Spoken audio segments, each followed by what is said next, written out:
Camilo. Es que yo, inevitable dejar esa presentación. Evidentemente, es que eso ya, como dices, nos caracteriza. Sí, ya habrá que reeditarla cuando pase esto del COVID, que no va a pasar todavía, pero de ahí no la vamos a dejar. para ahí tenemos tiempo. Mira, Camilo, yo veo las noticias. ¿Qué me traes tú de noticias del COVID? Mira, yo te voy a ser muy sincero y hoy noticias del COVID no voy a traer, porque para hablar de la estupidez humana, tiempo es lo que tenemos. Y la verdad es que cuando ya hemos sobrepasado los 150 rebrotes activos, ya de ahí para adelante cualquier cosa podemos esperar. Que de las vacunas, los anticuerpos, los síndromes post-COVID, todo eso, tiempo tenemos de hablar porque cada día surge uno nuevo.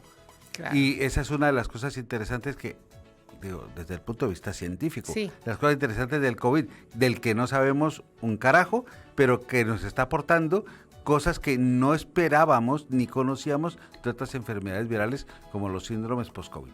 Pero esos serán otras historias. Para otro día. Hoy tenemos un tema, ¿no?, que lo he titulado La conciencia. Pero desde la conciencia clásica hasta la conciencia universal. Muy interesante. ¿Sí? A ver si logramos hacer ese viaje juntos. Y entonces es cuando uno dice, ¿qué es la conciencia? Entonces seguro que tú sabes lo que es la conciencia, Pepe sabe lo que es la conciencia, ¿sí? Yo sé lo que es la conciencia. Entonces la primera pregunta que tengo que hacerse es, ¿qué es la conciencia? La conciencia...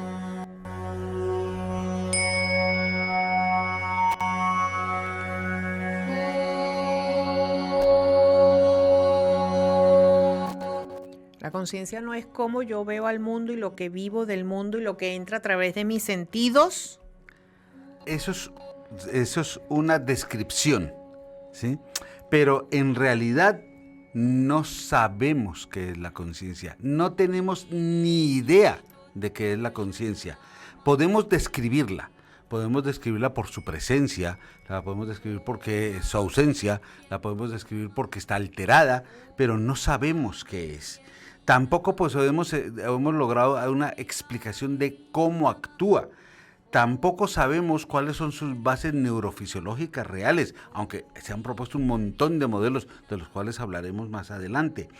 Sabemos que todo proceso físico en el cerebro tiene que ir acompañado de la conciencia, si no, no se puede dar. ¿Sí? Y ahí es cuando surge la segunda pregunta. ¿Qué entendemos por conciencia? ¿Qué entiendo por conciencia? Eso. No es, es el sentido que yo tengo con respecto a lo que me rodea. Yo tomo conciencia de lo que me rodea. Eso es una forma. Es una manera. Claro, es una forma de decir cómo entiendes que es la conciencia, ¿sí?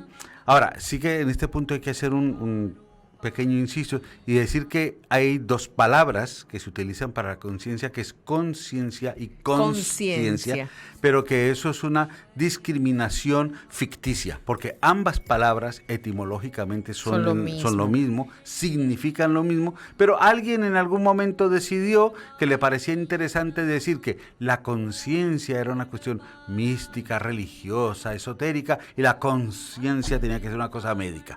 Mentira, las dos palabras son sinónimas y se utilizan indistintamente, pero bueno. Ahora, las dos palabras en el fondo lo que quieren decir es tener conocimiento. Y entonces ahí viene la pregunta, conocimiento, ¿qué conocimiento? ¿Ves? Entonces tú has hecho una parte de esa respuesta, de esa pregunta.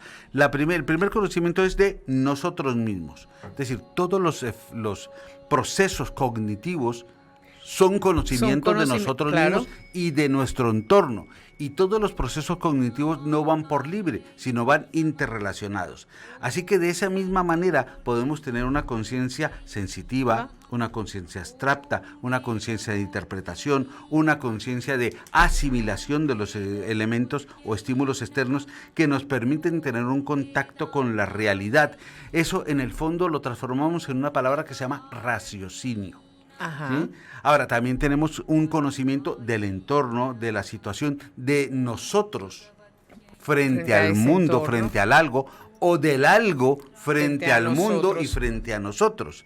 Podemos tener conciencia en el sentido de dar una reflexión filosófica, sobre la vida, la naturaleza, sobre la vida inmaterial, es decir, lo que se llama la metafísica, pero es una modalidad, una actitud de la conciencia. La conciencia también determina lo que está bien, lo que está mal, lo que es la ética, lo que es la moral, lo que es la integración, la sociedad, el devenir de la gente. Todo eso es parte de la conciencia. La esencia de la vida o lo que somos nosotros mismos, ¿sí?, es también parte de la conciencia. Ayer oía una conferencia de las conferencias TED de un neurocientífico que habla de un concepto nuevo que se llama el connectum. ¿Sí? Todos somos nuestro connectum.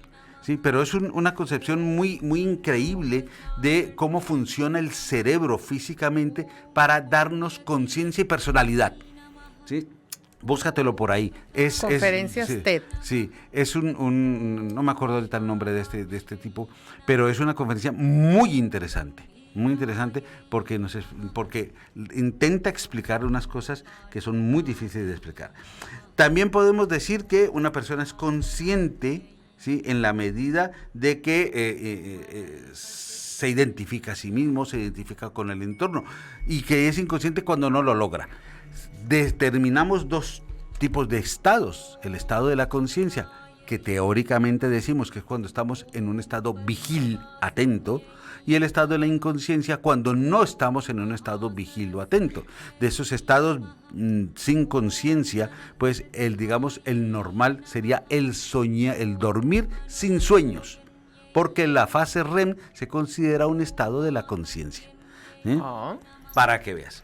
Entonces, pero esos son, digamos, diferencias que estamos haciendo de una manera, digamos, muy subjetiva, sí, que no tienen una base real. Solamente sabemos que podemos decir, si tú le dices a una persona ¿qué día es hoy?, y te lo contesta, está consciente. Si tú le dices ¿cuál es tu brazo derecho?, y te lo mueve, te dice, está consciente porque se identifica a sí mismo. Si te dice tú estás delante o estás detrás mío y te da una respuesta correcta, también. Si utiliza su memoria y le dices ¿qué día es hoy?, y te lo contesta correctamente, son parámetros que utilizamos para evaluar el estado de la conciencia. Cuando no es capaz de eso, pues decimos que el paciente tiene una alteración de la conciencia o está inconsciente, pero eso ya lo pasaremos un poquito más adelante. Entonces ahora viene una siguiente pregunta, y es: ¿quién tiene conciencia?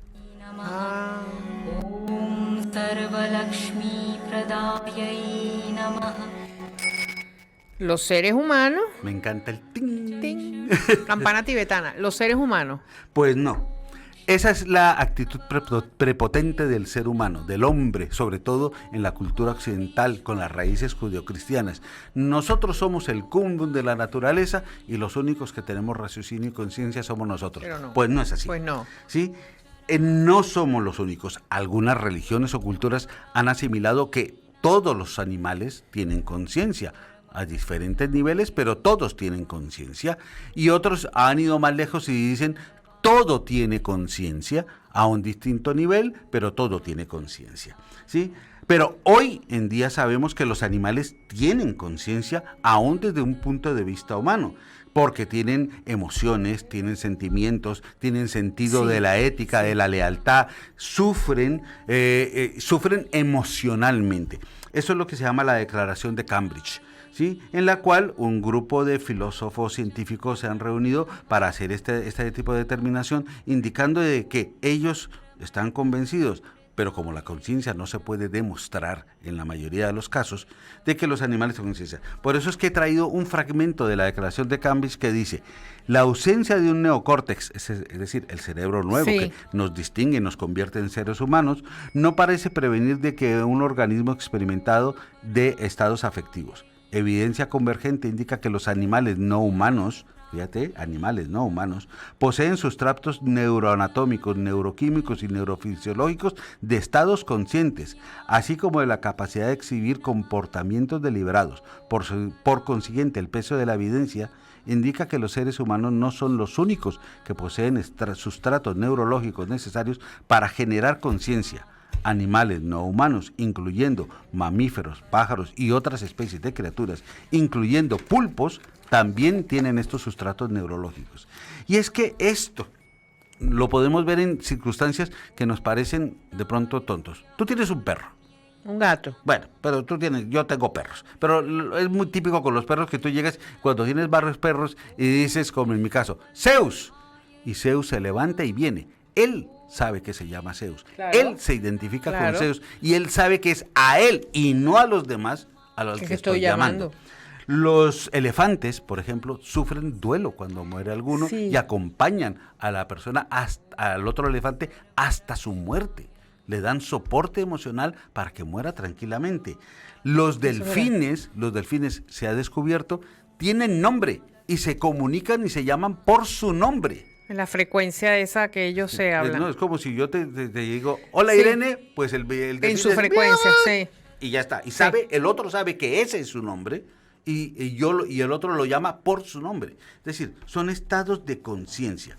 Ahora, en algunas circunstancias, conciencia y alma van de la mano o son lo mismo, ¿sí? Es decir, son conceptos de algunas cuestiones filosóficas o culturales. sí. Pues, conciencia y alma son lo mismo.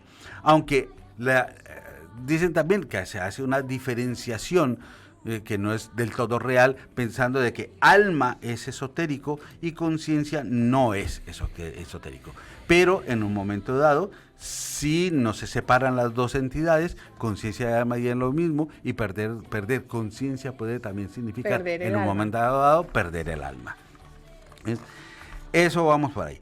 Ahora, el concepto de conciencia en este sentido ya pues comienza a tener un elemento más elevado, Más un concepto profundo. más profundo, más universal, en la cual, que no es de ahora, es una concepción mucho más antigua de lo que creemos, la concepción de que el universo es una conciencia y que el alma es parte de ese universo y de esa conciencia, pues Dios, universo, conciencia y alma llegan a ser en un momento dado una misma cosa.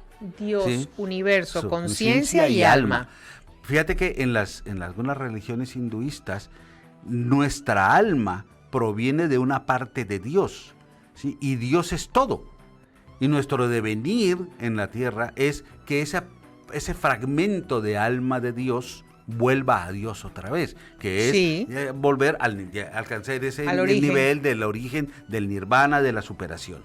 ¿Ves? Y por lo tanto, si el alma no muere, la conciencia tampoco. Y lo que es el cuerpo no es más que un receptáculo estacionario. Por eso es que si tú lo ves incluso dentro de la cultura judeocristiana, a ti te hablan de el cuerpo como esa cosa que albergaba el alma de esta persona, pero que ahora ya no la tiene. Y por eso está muerto. Ese traje. ¿Sí? Ahora, el punto es que hay dos cosas que tener. La primera es que hay que experimentar, hay experiencias conscientes, ¿sí?, que reportan al sujeto un contenido. Y hay experiencias conscientes que hacen uso de la conciencia. Entonces, lo uno es una expresión de carácter filosófico religioso y lo otro es una expresión de carácter neurológico. Pero en el fondo es lo mismo. Tanto el alma como la conciencia se definen por su presencia, por su ausencia, ¿sí?, o por su alteración. Fíjate que ¿qué hacen los curas?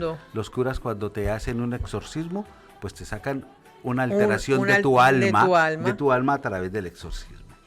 Ahora, ¿cuáles son las alteraciones de la conciencia? Muy interesante. ¿Sí? ¿Cuáles son las alteraciones? Bueno, pues mira, las alteraciones de la conciencia en principio es, si la definimos porque está presente o ausente, y presencia es estar vigil, y ausencia es no estar vigil, y la única ausencia, digamos, fisiológica de la conciencia es el sueño, el dormir sin sueños, sin fase REM, pues todas las otras alteraciones pueden aparecer por una infinita lista de cosas.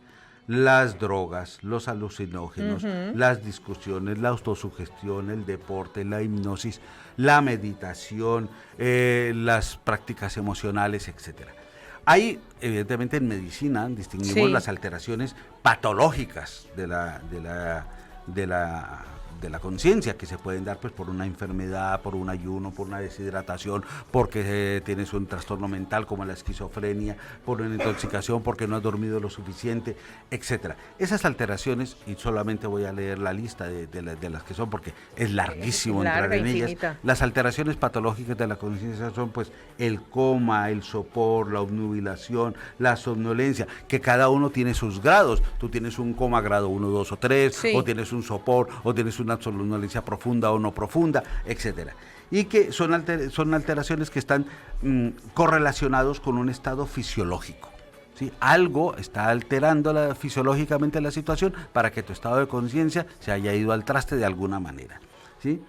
Ahora, todo esto se basa en una percepción meramente neurofisiológica, en el cual de que el cerebro funciona por segmentos, y esos segmentos se interrelacionan entre sí, y esos segmentos se unen a través de los neurotransmisores para funcionar.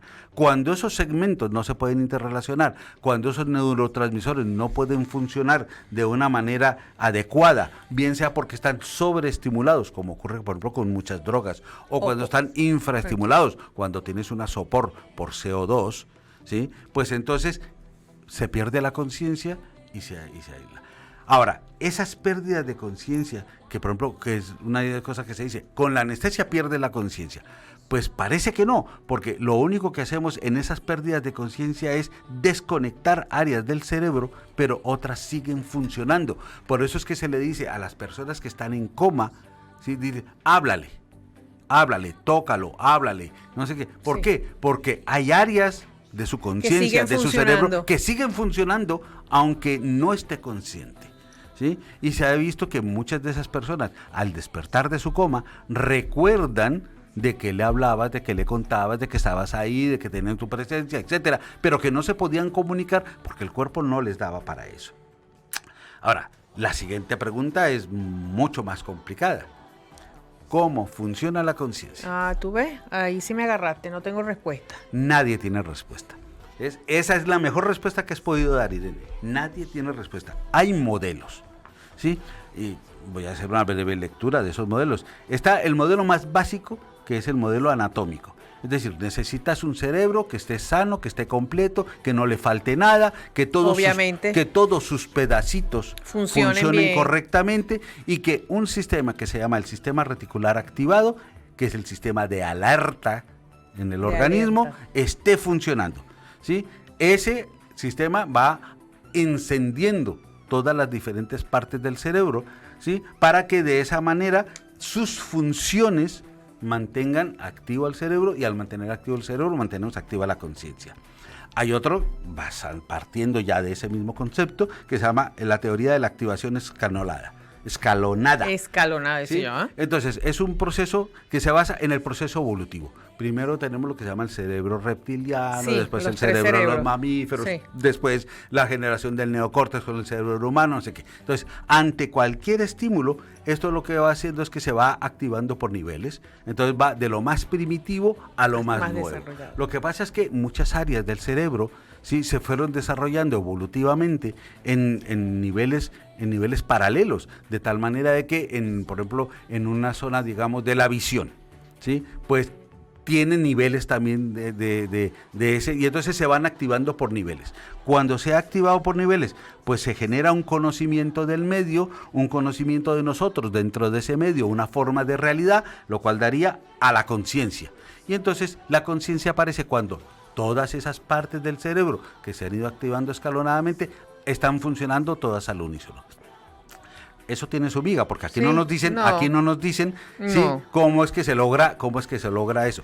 Eso se puede medir electrofisiológicamente, ¿sí? Pero no nos dicen en qué momento o con cada cuánto pasa eso. Deberíamos que ser que cada vez que estamos viendo, cada vez que estamos oyendo, cada vez que estamos oliendo, cada vez que... Claro. ¿sí? Pero bueno.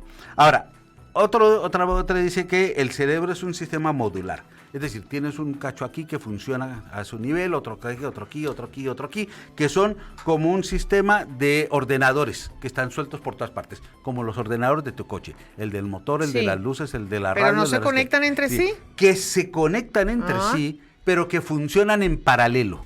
No como en el modelo anterior, que funcionaban secuencialmente, sino aquí, todos funcionan a su libre Eso me albedrío, gusta más. ¿sí? Pero funcionan en paralelo. De tal manera de que toda la información se procesa en paralelo al mismo tiempo, ¿sí? Y de esa manera van actuando de una manera bidireccional entre los estímulos, la realidad y los diferentes módulos. Ahí ya... Ay, amiga, también. Sí. Pero ya eso me gusta más que lo otro. Ahora, otra forma es lo que se llama la conciencia neurofuncional. Sí, en la conciencia funcional es una variación de la idea anterior, en la cual lo que pasa es que la conciencia aparece porque al estar interrelacionado, yo te estimulo a ti, tú a mí, yo a otra vuelvo a estimular a ti, se producen bucles de interacción, y al tener estos procesos de interacción se produce un input sensorial, ¿sí? Que es lo que va a activar todo el sistema, y la conciencia aparece como una secuencia de sucesos neuronales que van aumentando en complejidad. Hombre. ¿Eh? Eso. La teoría conexionista, que apareció en 1943, es simplemente el cerebro es un ordenador, punto y pelota. Un ordenador que tiene 8500 n veces conexiones entre sí, pero es un ordenador, ¿sí? Y lo que hace es que cuantas más conexiones tenga, más actividad va a tener. Pero ese es el hardware del ordenador. La conciencia es el software. Y entonces, pues ese es el único sistema. No es más que un ordenador que funciona bajo un programa, y ese programa lo puedes ir desarrollando a lo largo de la vida, pero que lo traes genéticamente inscrito y que se carga cuando naces. La conciencia. Exacto. Hay otra cosa que se llama la conciencia del campo unificado, en el cual, ¿sí? Esa misma teoría de vamos encendiendo por capas. Sí. Pues es la misma, se enciende por capas, pero no se enciende secuencialmente, sino se enciende toda al mismo tiempo.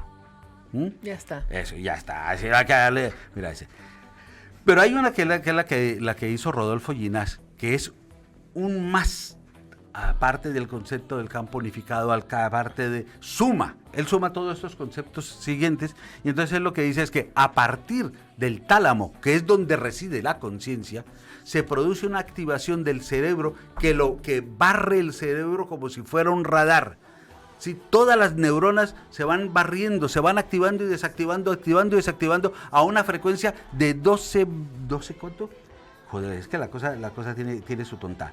De 12 puntos cada 12.5 milisegundos, ¿sí? Está activando y desactivándose a medida que van produciendo los dos. Y ese barrido neuronal es lo que produce la conciencia. Ay, pero eso es muy fisiológico. Eso. Ahora, también en la clase TED hay una conferencia, ¿sí? Que el tipo es, que la conferencia es ¿qué es la conciencia? Y entonces el tipo habla de las leyes fundamentales como la ley de la energía, las leyes del electromagnetismo, la ley de la gravedad, etcétera. Y él dice que lo que nos falta para entender la conciencia es que la conciencia tiene que ser una ley fundamental más. No es un parte de, sino una ley. Y el ejemplo que pone es que el electromagnetismo no se podía explicar por las leyes fundamentales de Newton, sino que tuvieron que pensar en algo nuevo, y ese algo nuevo fue las leyes fundamentales del electromagnetismo, un nuevo campo. Él propone lo mismo, ¿sí? Y de esa forma, él dice que la idea no solamente de que la conciencia tiene que tener su ciencia fundamental, sus leyes fundamentales, sino que la conciencia, vista desde ese punto de vista, es universal. No es lo mismo que el panpsiquismo. El panpsiquismo es que todo tiene conciencia. Una piedra tiene conciencia, mis gafas tienen conciencia, todo tiene conciencia. No, él dice, no es esto. La conciencia es algo fundamental para el individuo, para el universo, para las cosas. Todo. Pero esa conciencia y ese concepto de la conciencia no es nuevo. Muchas culturas tienen ya esa idea de lo que es la conciencia. Ciencia universal. Y lo único que tenemos que hacer es que para poder tener ese nivel de conciencia, lo único que tenemos que tener es un nivel de procesamiento de información. Es la capacidad de procesamiento de información lo que nos permite acceder a un nivel de conciencia. Entonces, Pero cuanto más compleja sea la información que eres capaz de procesar, más conciencia del universo o dentro del universo o de ti mismo vas a tener. Eso sí me gusta. Ahora, él dice, hay niveles de conciencia que puede ser individual, grupal, local, ese. Es decir, ¿por qué? Porque si tú lo puedes ver a manera social, a manera cultural, a manera familiar, etcétera, sí. y eso va dando niveles de conciencia. Entonces él decía, la primero que tenemos que hacer aquí es ser capaz de medirlo. Entonces las matemáticas lo pueden medir. Hay una unidad que se llama la unidad phi, que es una constante que se ha desarrollado, con el cual se puede medir el grado de integración de la información dentro del desarrollo del este. Y entonces eso lo dice. Ahora, cuanto más grado de integración tengas, más manejo de la información, más nivel de conciencia. ¿Sí? Ahora, ahí es cuando volvemos a una cosa que hablamos del primer día, la conciencia cuántica. Si tenemos presencia de que el cerebro funciona como un ordenador cuántico y que pueden manejar niveles de energía y que cuando maneja esos niveles de energía puede elevar esa energía haciendo que trascienda más allá, ¿sí? Aunque vuelva a ir baje y trascienda más acá, ¿sí? Pues ese es el punto de contacto, ¿sí? De una estructura interna con una estructura externa. Y entonces es cuando se habla ahí de que puede haber incluso una conciencia de individual a colectiva a distintos niveles, desde la persona, la familia, la sociedad, el país, hasta el concepto de Gaia. ¿Sí? Lo que el planeta viviente, el planeta consciente. Y que hasta el momento ha demostrado que la teoría de Gaia tiene bastante firmeza y es bastante real. Uy, nos quedamos cortos. El mensaje para ustedes hoy: lo que haces con amor nunca falla. Lo que haces por amor a veces sí.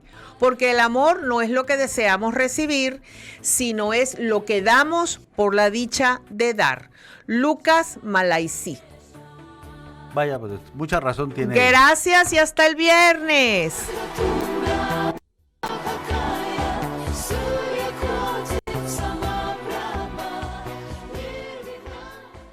Si te ha gustado nuestro vídeo, suscríbete gratis a nuestro canal de YouTube y Más Televisión.